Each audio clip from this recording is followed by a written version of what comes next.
Hi hello friends, welcome back to my channel. எல்லோரும் எப்படி இருக்கீங்க? நாங்கள் ரொம்ப நல்லாயிருக்கோம்.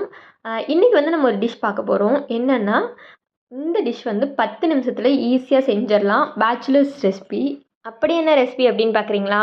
உடச்சி ஊற்றின முட்டை கிரேவி தான் நம்ம பார்க்க போகிறோம். இது வந்துட்டு சப்பாத்தி, பூரி, அப்புறம் சூடான சாப்பாட்டோட பிசைஞ்சு சாப்பிடும்போது ரொம்ப டேஸ்ட்டாக இருக்கும். ஈஸியாக செஞ்சிடலாம். பேச்சுலர்லாம் பக்காவாக செஞ்சிடலாம். இதுக்கு ரொம்ப மெனக்கிடணுங்கிற அவசியமே கிடையாது. அதுக்கு வந்து நான் ஃபஸ்ட்டு 3 முட்டை எடுத்திருக்கேன். ஒரு சூடான கடாயில் வந்துட்டு கொஞ்சோண்டு எண்ணெய் ஊற்றிட்டு ஒரு ஸ்பூன் கடுகு, ஒரு ஸ்பூன் சீரகம் சேர்த்துக்கிறோம். அது கூட 2 பட்டை சேர்த்துக்கிறோம். இது நல்லா பொரிஞ்சதுக்கப்புறம் 2 பச்சை மிளகாய் வந்து நான் கட் பண்ணி வச்சுருக்கேன், அது சேர்த்துக்கிறோம். 2 ஏலக்காய் சேர்த்துக்கிறோம். அதுக்கப்புறம் நான் வந்து 2 பெரிய வெங்காயத்தை வந்து நல்லா குட்டி குட்டியாக கட் பண்ணி வச்சுருக்கேன், அதையும் சேர்த்துக்கலாம். இதுக்கப்புறம் வந்து நல்லா வதங்கிறதுக்காக லைட்டாக நம்ம உப்பு சேர்த்துட்டு ஒரு ஸ்பூன் வந்து கருவேப்பிலை சேர்த்துக்கலாம். அதெல்லாம் சேர்ந்து நல்லா பொன்னிறமாக வதங்கினதுக்கப்புறம் நம்ம தக்காளி ஆட் பண்ண போகிறோம். தக்காளி வந்து குட்டி குட்டியாக நீங்கள் கட் பண்ணி பீஸாகவும் ஆட் பண்ணிக்கலாம். அப்படி இல்லை அப்படின்னா, கிரேவி உங்களுக்கு அதிகமாக வேணும் அப்படின்னா நீங்கள் வந்து தக்காளியை வந்து 2-3 தக்காளியை கட் பண்ணி மிக்ஸி ஜாரில் அரைச்சி நீங்கள் வந்து கிரேவியாகவும் ஆட் பண்ணிக்கலாம். நான் வந்துட்டு மிக்ஸி ஜாரில் அரைச்சி நான் வந்து கிரேவியாக ஆட் பண்ணிக்கிறேன்.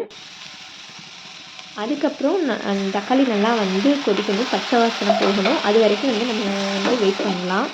பச்சை வாசனை போன உடனே நம்ம சேர்க்க வேண்டிய மசாலாலாம் நம்ம சேர்த்துக்கலாம். இது ரொம்ப ஈஸியான ரெசிபி, டக்குன்னு ரெடி பண்ணிடலாம்.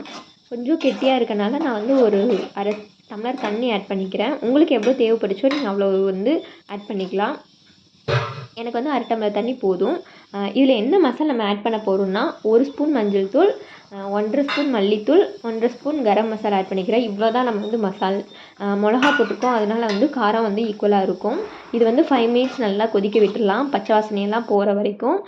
இப்போ வந்து நல்லா கொதிச்சிருச்சு. இந்த ஸ்டேஜில் வந்து நல்லா உடச்சி மஞ்சள் கரு வந்து கலங்காமல் அப்படியே வந்து ஆட் பண்ணிக்கலாம்.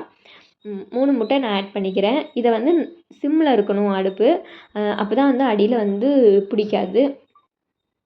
முட்டை ஆட் பண்ணதுக்கப்புறம் நம்ம வந்து கரண்டி வச்சு கிளறாமல் அப்படியே ஒரு 5 மினிட்ஸ் சிம்லையே நம்ம வந்து கொதிக்கிறோம். அப்போ தான் வந்து முட்டை வந்து வேகும்.